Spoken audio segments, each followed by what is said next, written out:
Good day, young scientists. Welcome to Science 5, Quarter 2, Lesson 4. I am Sir Alfred and I will be your science teacher today. Before we start, let's have a game. Guess the word. Babasahin ko yung mga clue, sabihin nyo kung anong word or living things ang aking tinutukoy. First clue. They appear green because of chlorophyll. Second clue. They can make their own food.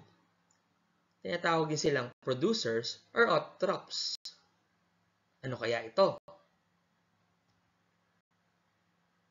Ang sagot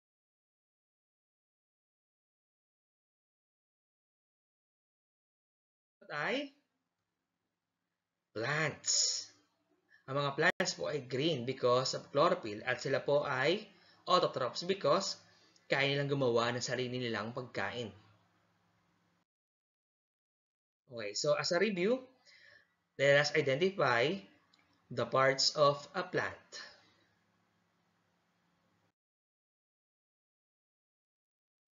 Okay, the first one we have the flower.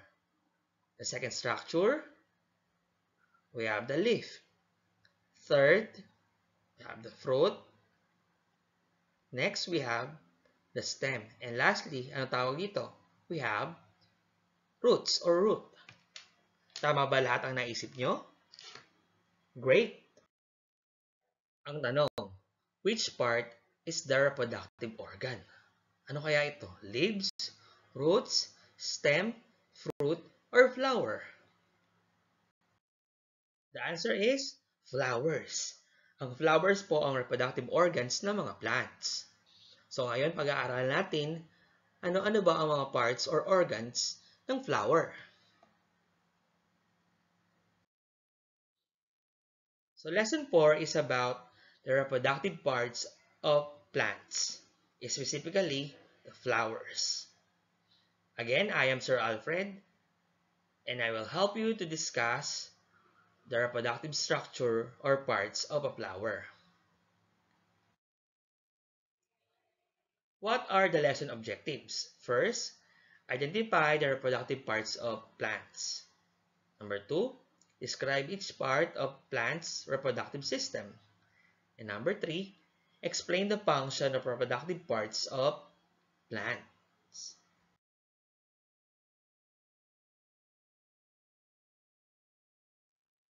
What are the parts of a flower? So, sa pinakailalim po, naroon po yung natawag na pedicel, yung pinakatangkay ng flower. Yung pinaka-base niya, natawag na receptacle.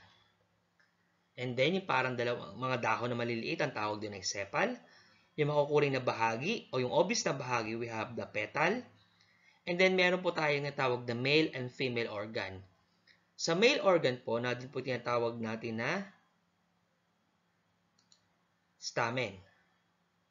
Ang stamen po ay binubuo ng anther at filament. Ito po ang male. Sa anther po nagmumula yung sperm o yung mga pollen. On the other hand, dito sa right side, narito naman tinatawag na pistil. Ang pistil po, ang female organ ng flower. Meron siya mga parts. We have the stigma, the style, and the ovary. Stigma yung pinakataas, yung pinakatuktok, then gitna po yung style, and pinakailalim yung bilog ay yung ovary.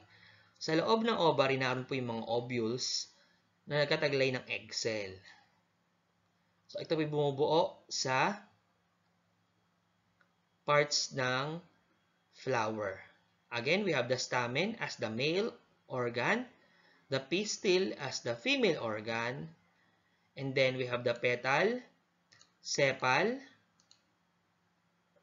receptacle, and pedicel. Ngayon, pag-usapan natin briefly, ano ba yung katangian ng bawat parts ng flower?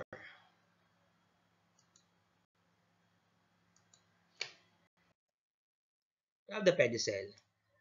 Okay, it is considered as the flower stalk, yung pinatangkay. So, pedicel po yung tawag dyan. Again, flower stalk is known as the pedicel.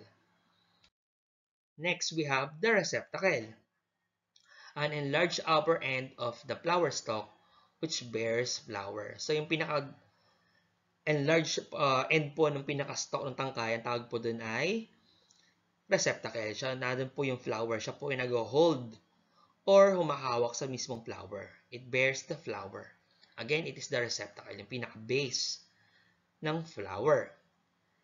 Next to receptacle, we have the sepal, yung parang mga tiny leaves o leaf-like structure. These are modified leaves that supports the bottom of the flower and protects the other part. So again, habang di pa bumubuka yung flower, it serves as protection yung sepal para siyang dahon na maliliit. Kapag group of sepal, ang tawag po doon ay calyx. Again, the leaf-like structure of a flower is known as the sepal. And then group of sepal, we have the calyx. Next to calyx, the obvious part or the most colorful part of a flower, we have the petal. Yan. So, ba't pa siya makulay yung petal? Kasi, para ma-attract yung mga pollinators, yung mga insects, o ibang mga animals, para matulungan sila sa pollination. So, again, the petal is the most obvious and most colorful structure part of a flower.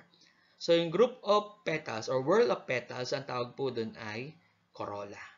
Again, corolla is the group of petals or whorl of petals. Kumpol ng petals, corolla po yung tawag.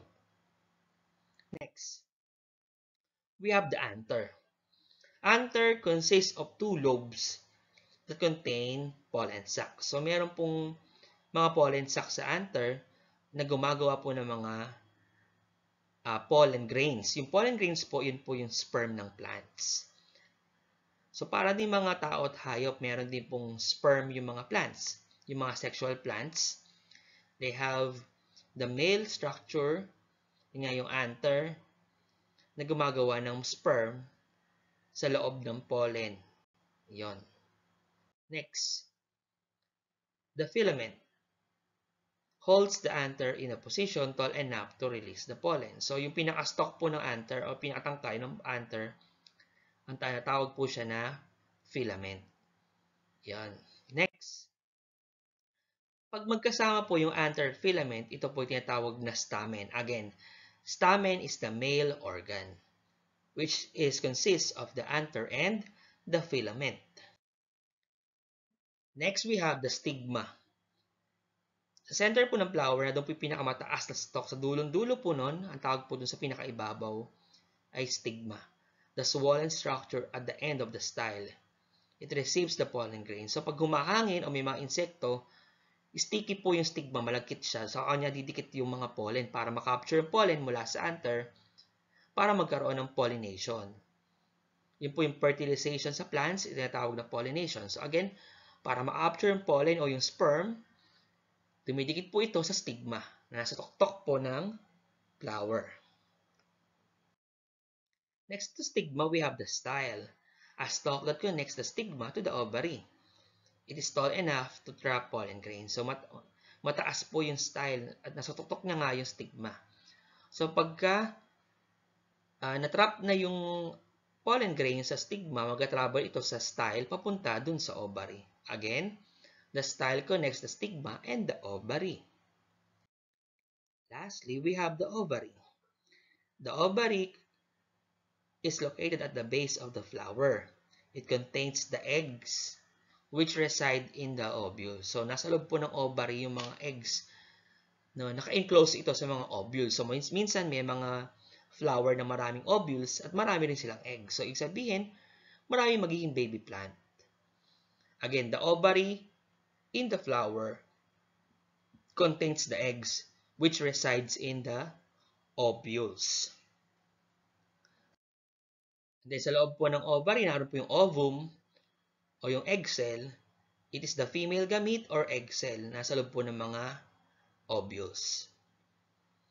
So, kung pinagsama-sama po yung stigma, style, and ovary, the collective term for the tree structure is pistil.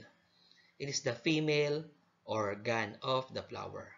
Again, female po ang organ ng flower ay pistil na binubuo ng stigma, style, and ovary.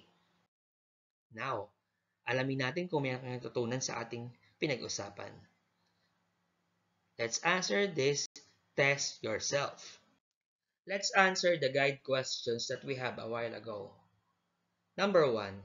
What are the parts of a flower? Kaya mo bang i-recite ito lahat? So we have stamen, pistil, petal, sepal, receptacle, and pedicel. Tama ba ang iyong mga sagot?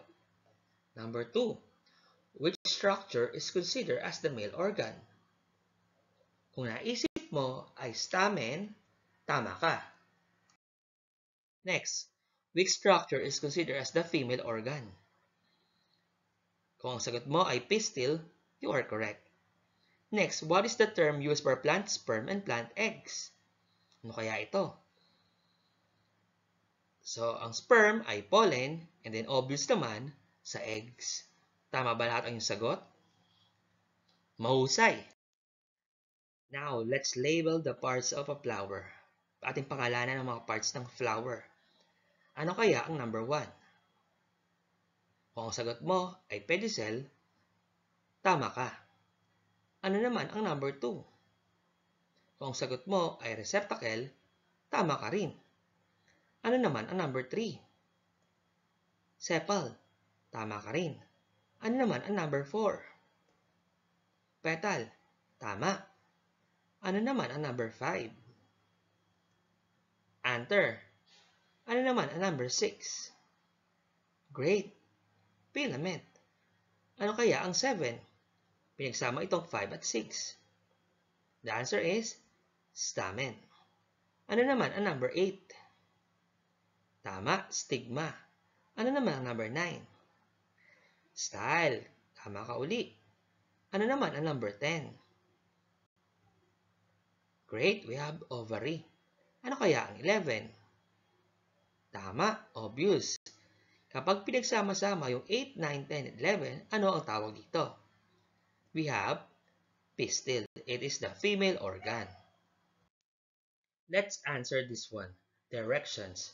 Identify the parts of a flower being described in each number. Number 1. It is the male organ of a flower. Kung sagot mo ay stamen, tama ka. It is the female organ of a flower. What is it? Okay, the correct answer is pistil. Tama ka uli.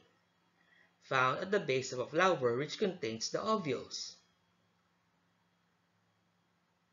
If you say ovary, you are correct. Number 4. Sticky structure found at the top which collects the pollen. What is it? The correct answer is stigma. Good job. Number 5. It is the most colorful part that attracts the pollinators. What is it? If your answer is petal or petals, you are correct. Good job. Tama ba lahat ang iyong mga sagot? Good job. Ang husay mo. I hope marami kang natutunan sa discussion na ito.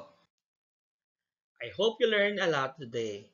Thanks for watching. Once again, this is your science teacher, Sir Alfredo Q. Marquez Jr., saying thank you and God bless. See you in my next video. Bye-bye.